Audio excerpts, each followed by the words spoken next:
Baik, di sini saya akan menyebutkan bagian-bagian tulang yang terdapat pada tulang panggul. Tulang panggul ini terbagi menjadi dua bagian, ada tulang pelvis mayor dan tulang pelvis minor. Di tulang pelvis mayor ini terbagi menjadi 4 bagian tulang, yaitu yang pertama ada 2 tulang os coccygeus, 1 tulang os sacrum, dan 1 tulang os coccygeus. Tulang pangkal paha ini terbagi menjadi 3 tulang. Yang pertama ada tulang os ilium, yang kedua ada tulang os ischium, dan ketiga ada tulang os pubis. Di bagian tulang os ilium ini terdapat penebalan tulang yang disebut dengan crista iliaca, dan terdapat juga benjolan, terdapat 2 benjolan di depan dan belakang. Yang pertama, benjolan bagian atas disebut dengan spina iliaca anterior superior, bagian bawah spina iliaca anterior inferior. Lubang yang terdapat di tulang osis pubis ini disebut dengan foramen obturatum. Dan bagian yang cekung yang seperti cawan di bawah os ilium ini disebut dengan acetabulum. Kemudian kita beralih ke tulang os sacrum.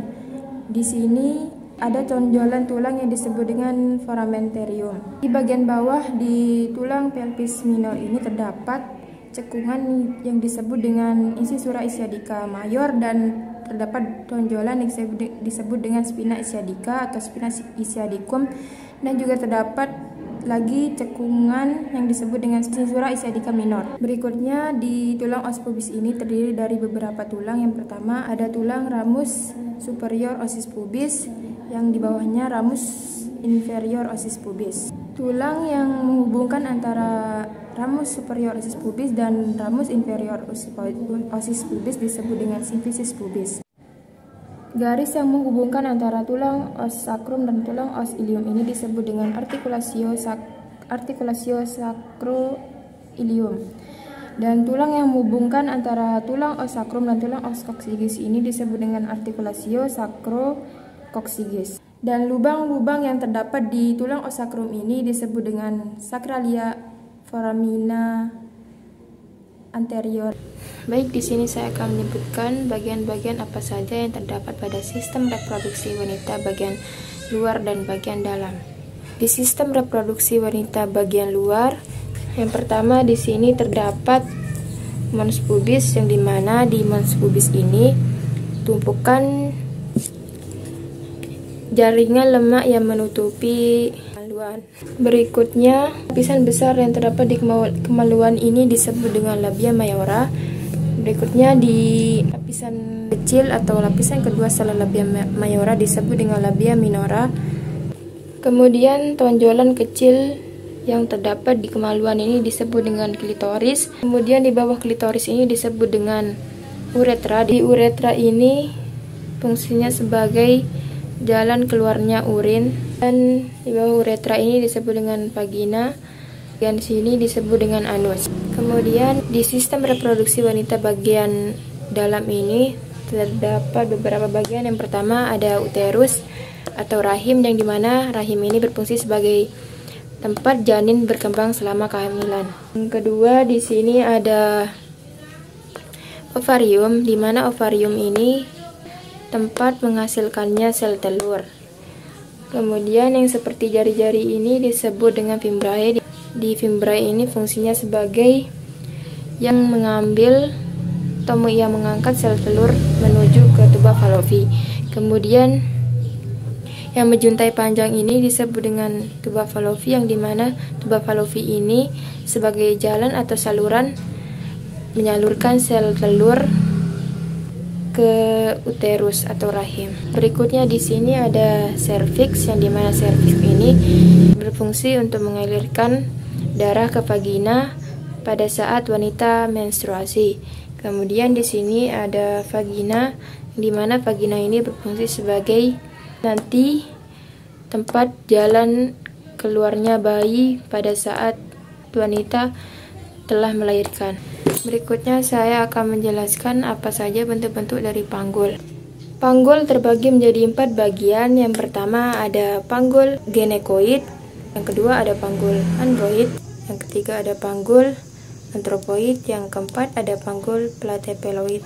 Yang pertama di panggul genekoid ini terdapat di wanita, yang dimana 41% wanita mempunyai bentuk panggul seperti ini.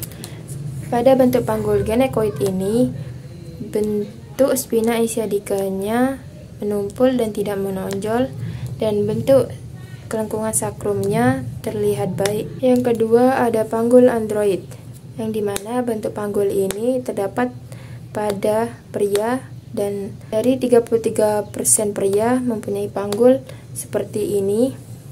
Bentuk panggul android ini berbentuk seperti jantung. 3. Ada bentuk panggul antropoid, yang dimana bentuk panggul ini dapat ditemukan pada wanita atau pria yang memiliki perawakan tinggi. Yang keempat, bentuk panggul platypeloid, yang dimana pada panggul ini jarang ditemukan pada pria ataupun wanita karena terdapat gangguan perkembangan pada rakitis dan herediter. Berikutnya saya akan menjelaskan bagaimana pemeriksaan panggul bagian luar. Pemeriksaan panggul terbagi menjadi 4 bagian. Yang pertama ada pemeriksaan panggul distantia spinorum, yang kedua ada distantia cristorum, yang ketiga ada conjugata externa, yang keempat ada periksaan lingkar panggul. Pemeriksaan panggul distantia spinorum ini dimulai dari jarak spina iliaca anterior superior kiri dan kanan yang berukuran sekitar 23-26 cm. Yang kedua ada distantia cristorum. Di pemeriksaan distantia cristorum ini dimulai dari jarak terjauh di antara crista iliaca kanan dan kiri yang berukuran sekitar 26-29 cm.